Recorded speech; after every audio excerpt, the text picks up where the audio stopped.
Hey everybody, welcome back to another 10-minute Marvel video. I'm Petter, and today, well, we have a second video coming out, and I wasn't honestly ever expecting to hear this rumor that I'm going to be talking about. This comes from MyTimeToShineH, who, in terms of kind of those rumor scooper people, tends to be better.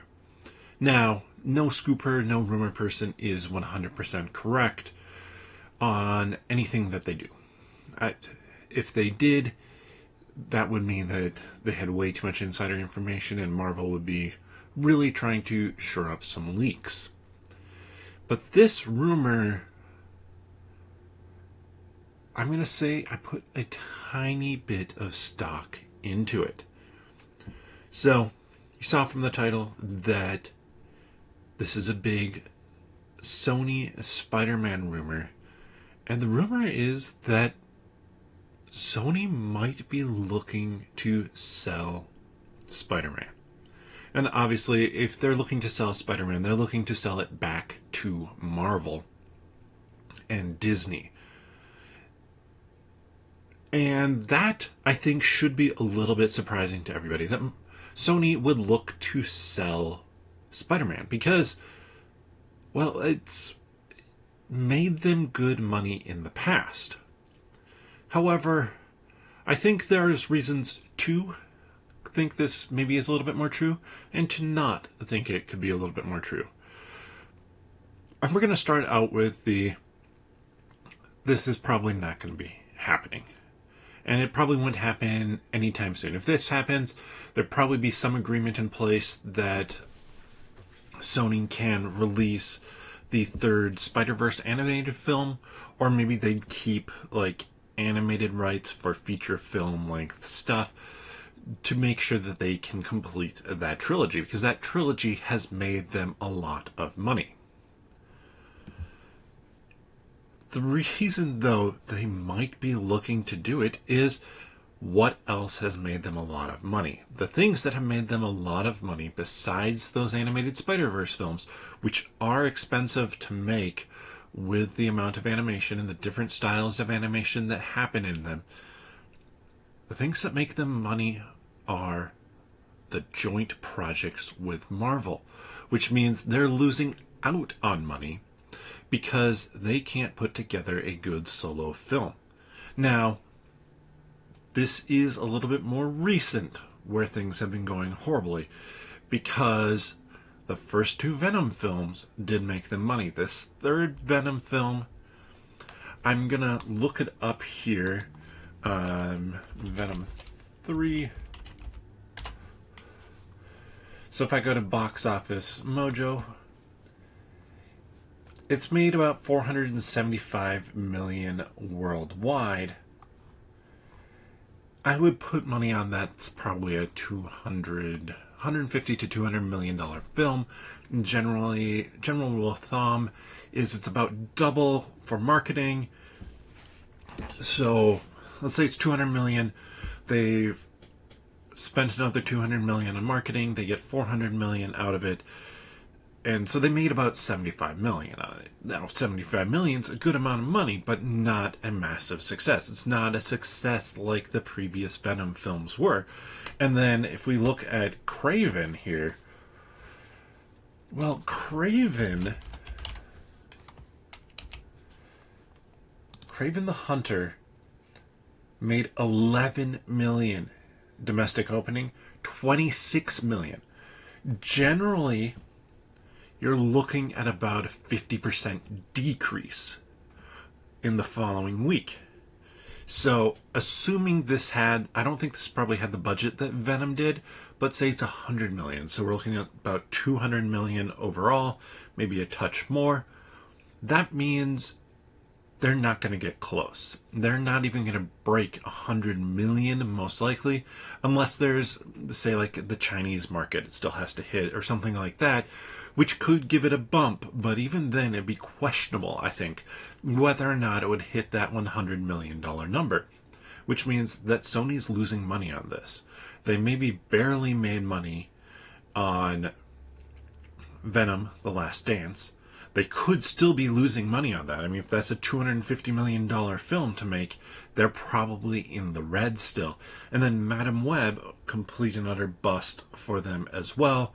They've had miss after miss after miss. It's costing them money. Now, like I said, they do make money at times. They make money with the Spider-Verse movies. I'm not sure how much they make with them. So let's look here again at Box Office Mojo. Spider-Verse. So if I look at Across the Spider-Verse, that made $690 million. Let's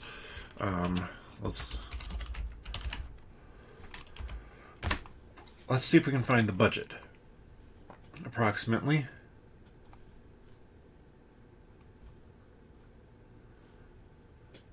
Budget is expected to be 100 to 150 million. That means they probably, well, let's say it's 150 million. They put 150 million into advertising approximately.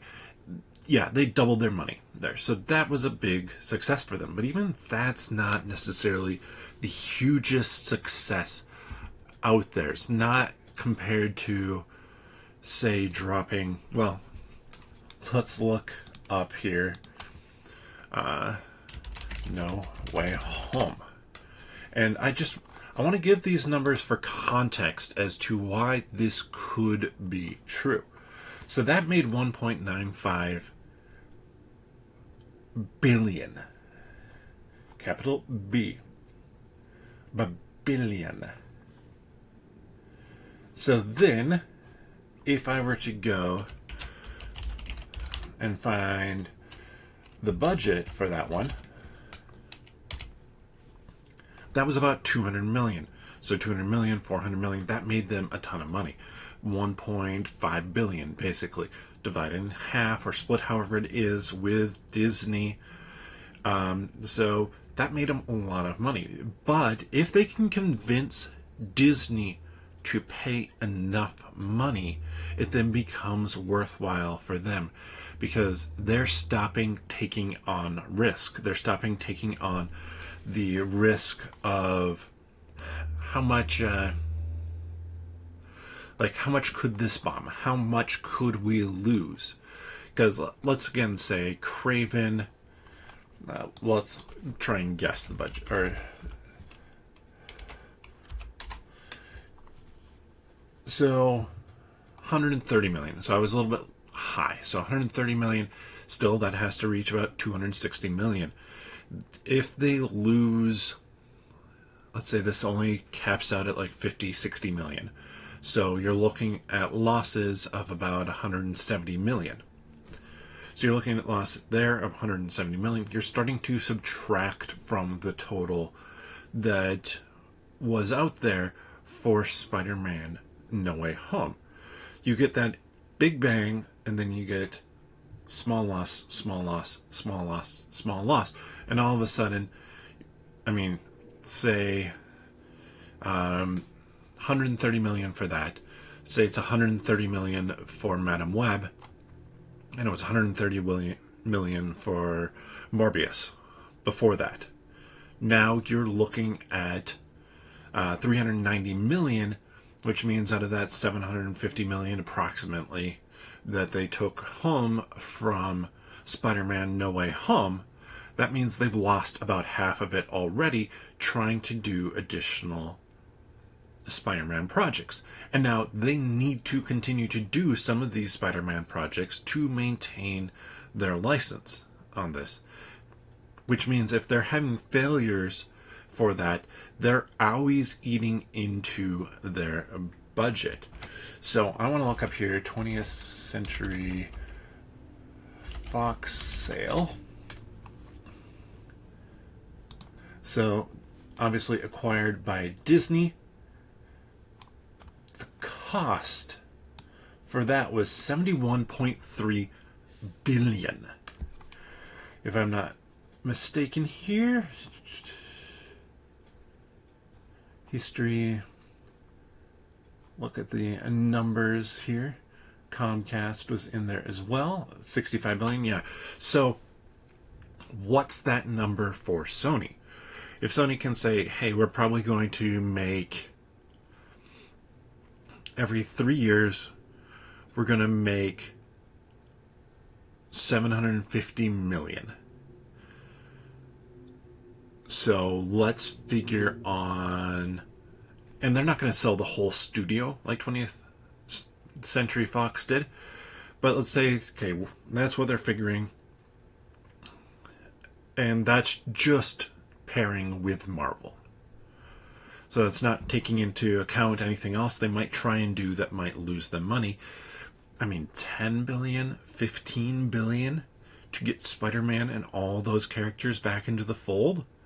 That might be a reasonable number, and it might be a number where Sony can look at it and go, we can stop having to try and make these movies all the time, and instead focus on other projects, other IPs that we already have in the fold, other ideas that we want to do, and not have to worry about us trying to always do this.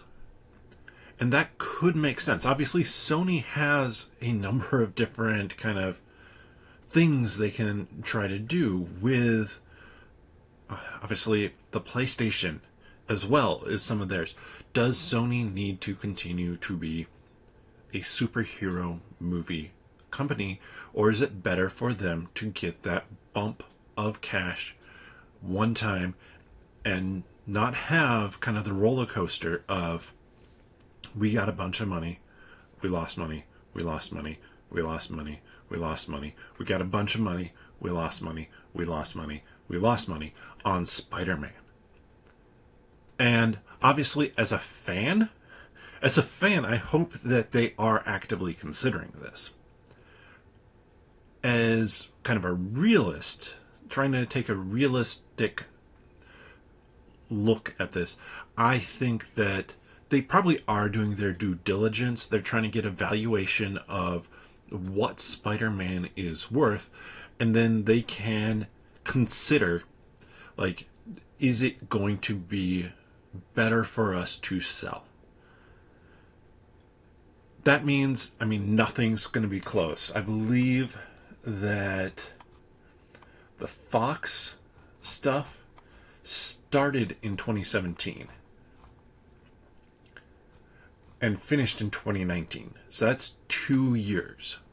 But it'll be interesting to see if we hear more rumors about this, if we hear any bidding wars, anything like that, because there are other companies out there, Amazon, Comcast, who could look to drive up that price, see if they can get something that they hope they can make financially successful.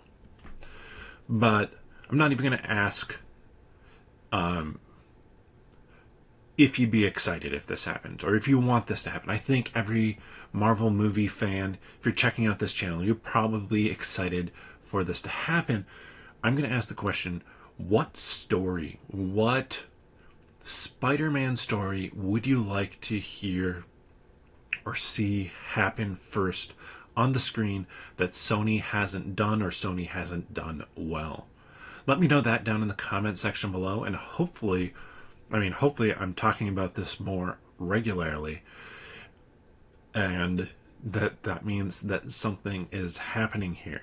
I do plan on doing a follow-up video as well to this, and kind of talk about how Marvel, if this were to happen, could make it work. Because with the X-Men coming in, with the Avengers, and with Spider-Man, you have 3 major properties, all under the same umbrella of Marvel Comics and of Marvel. But how do you make them all work together? So look for that video coming out tomorrow. And if you enjoy this content, please subscribe, give the video a thumbs up. We really appreciate everybody who has subscribed. And we'll be talking about it on next week's 10-Minute Marvel podcast. So if you want to hear that full conversation, you can find the podcast here on YouTube. Click onto the channel and then the podcast tab. Or You can search for 10 Minute Marvel wherever you get your friendly neighborhood podcasts from. But with that, we'll see you next time.